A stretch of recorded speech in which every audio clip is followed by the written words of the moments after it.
Hello, my friends. Welcome to the Speak Better podcast.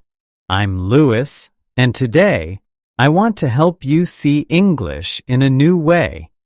Many people learn English for one goal, maybe for work, maybe for travel, maybe for school, and that's a good start. But it's not enough. Because life has many areas, many situations, and each one uses different English. Think about this with me. At work, you use words like meeting, deadline, report, and team. At the doctor, you use words like pain, medicine, fever, and appointment. With friends, you use words like weekend, feelings, music, and stories. At school, you use words like homework, presentation, question, and exam.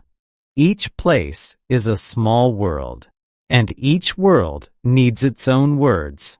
So let me ask you something. Have you ever felt confident at work, but lost at the doctor? Or maybe you speak well when you travel, but feel nervous in a conversation with friends. This happens because many learners only study one area of English, and when life moves to a new situation, they feel confused. They think, why can't I speak now? But it's not their fault. They just didn't learn the words for that new moment. So today, we'll talk about how to change that. How to grow your English across more situations, not just in one area, but in many, so you can feel ready in more moments of real life. Later in this episode, I'll give you simple examples of useful words for different areas. I'll share why learning a little from each world is better than learning only from one. And I'll help you create a small plan to make your English more complete, one word at a time.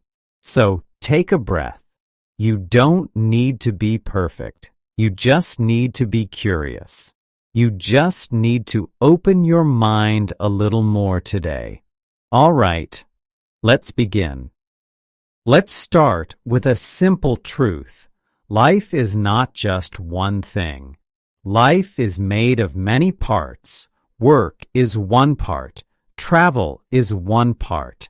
But there's also health, home, relationships, family, school, and daily life. And each part uses different English.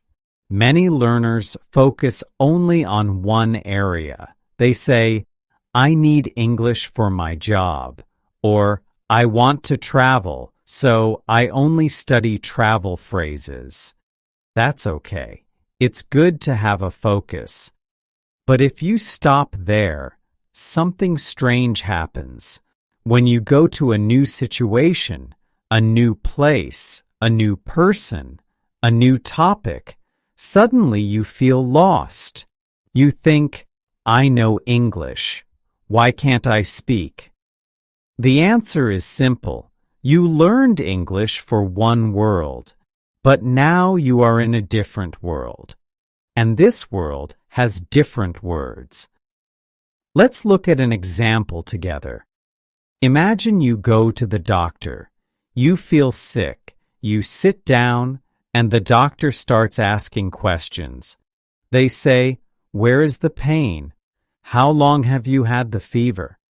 If you only studied work English, those words feel new. You don't know how to answer. You feel nervous. Now imagine a different day. You meet a friend in a cafe. They ask, how was your weekend? Or, what do you like to do in your free time? If you only studied travel English, like passport and luggage and boarding pass, you don't know what to say. You can't talk about your real life. So you stay quiet. You smile. You say yes or okay. but inside, you feel a little sad. You want to speak. You want to connect, but the words are not there. My friends, I want you to know, it's not because you are bad at English. It's because your vocabulary is limited to one world, one type of English, and life needs more than that. Now, this doesn't mean you need to learn everything today. Not at all. But it means this.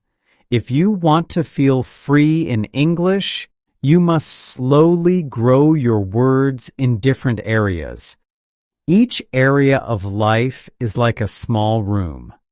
Right now, you may only have the key to one room, but with time, you can get more keys.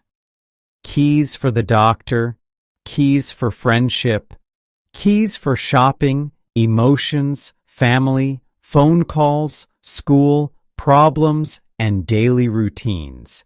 Each key gives you more freedom, more confidence, more chances to speak and connect.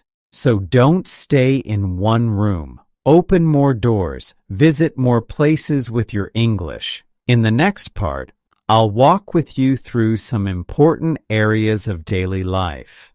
We'll talk about the kind of words and topics that can help you feel ready for each one. Let's walk together through some areas of life. Each area is important. Each one has its own English. First, let's look at work. Many learners study English for work. That's very common. In this area, you use words like meeting, deadline, project, boss, email, and team. You talk about tasks, goals, and results. You ask questions like, when is the report due? Or, can you send me the file? This is useful, very useful, but work is only one part of your life. Now let's move to health. Going to the doctor, the dentist, or the pharmacy. This is a different world. Here you use words like headache, pain, medicine, appointment, allergy, and temperature. You need to describe how you feel. My back hurts. I have a sore throat. I feel tired every day. These are not work words. These are health words. Next, we have the world of friends and daily life. This is often the most emotional part. You talk about feelings, stories, and simple things. Words like weekend, fun, family, tired, happy, plans, and problems. You say things like, how was your weekend? Or, I saw a great movie yesterday. This is real-life English. It's warm, it's social, it's human. Now think about travel. Here, you use words like passport, ticket, airport, hotel, restaurant, map, and bus. You ask questions like, where is the station? Or, can I see the menu?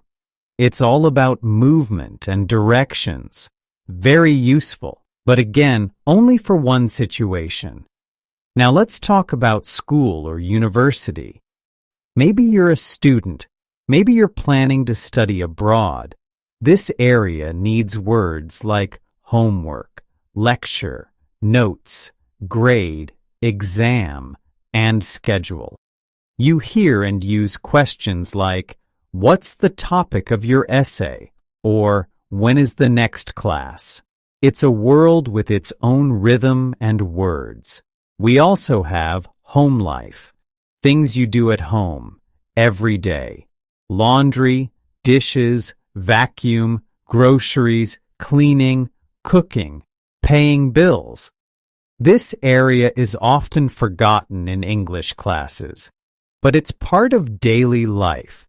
If someone says, I need to fix the sink, or I cleaned the kitchen this morning, you need those words too. And finally, think about emotions and relationships. These are deep, real topics. You use words like worried, excited, confused, hopeful, angry, lonely, and grateful. You say, I feel nervous about my interview, or I'm really proud of you. These words connect us. They bring us closer. They are not technical, but they are powerful. So, my friends, look at your life. Which areas do you use most? Which ones do you need more words for? Which rooms are you already in? And which doors are still closed? You don't need to study everything now, but you can begin. You can choose one new area this week. Learn 5 or 10 words.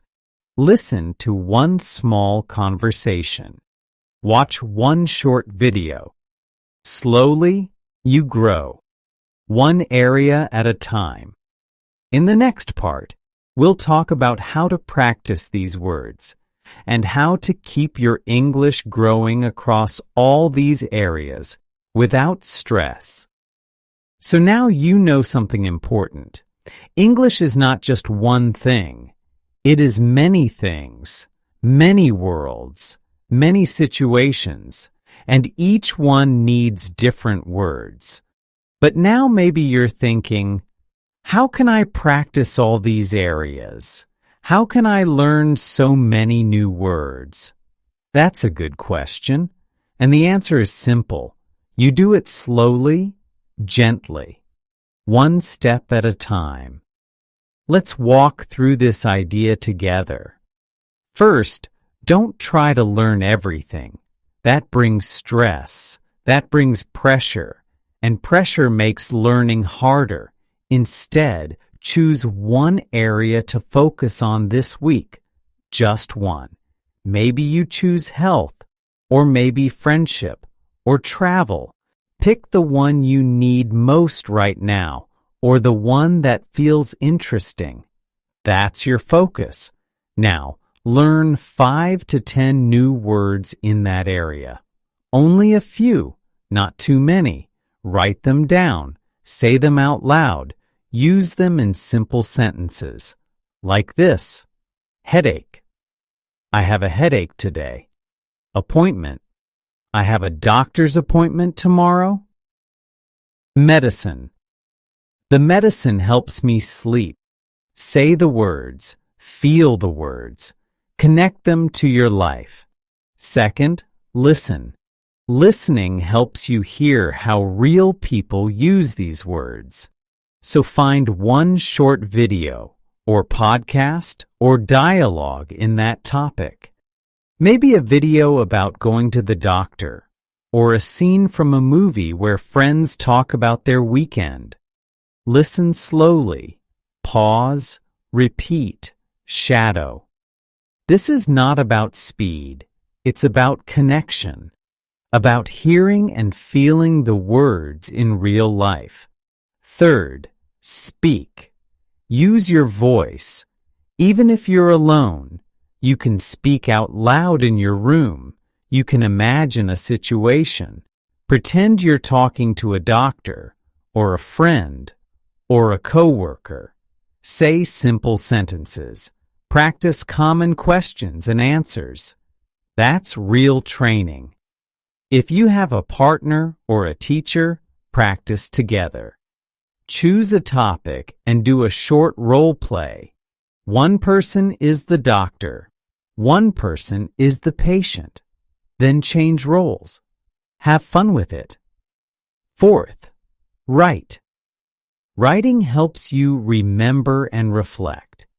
You don't need to write long texts, just short, simple notes.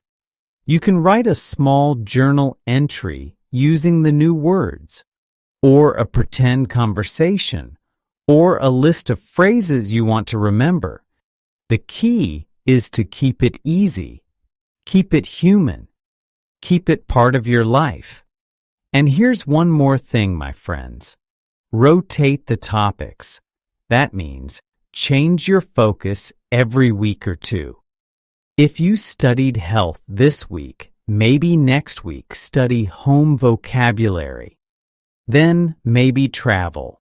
Then maybe friendship. In 1 month, you will feel different. You will feel ready in more situations. You will start to think, I know these words. I can do this. And you don't need a perfect system. You don't need special books. You just need curiosity, a little plan, and the courage to keep going.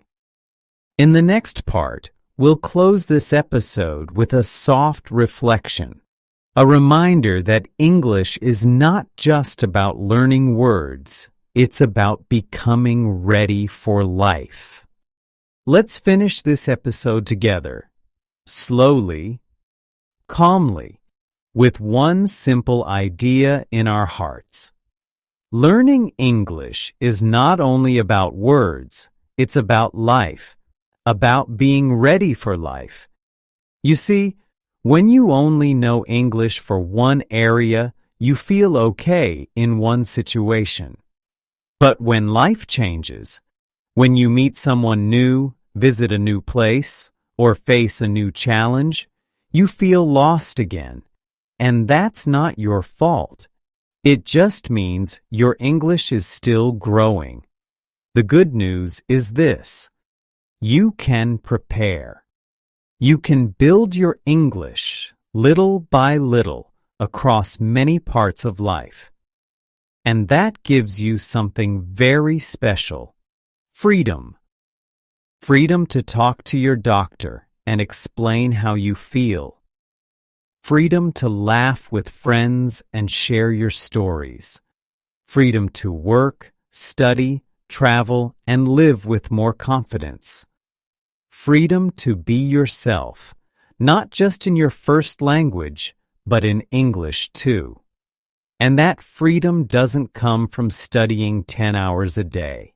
It comes from small steps, from choosing new words, from listening slowly, from speaking gently, from learning with care. So today, I invite you to do one small thing. Choose one area of your life, just one. Look at the English you need for that area. Learn a few new words. Listen to a short video. Write something simple. Say one sentence out loud. And tomorrow, do a little more.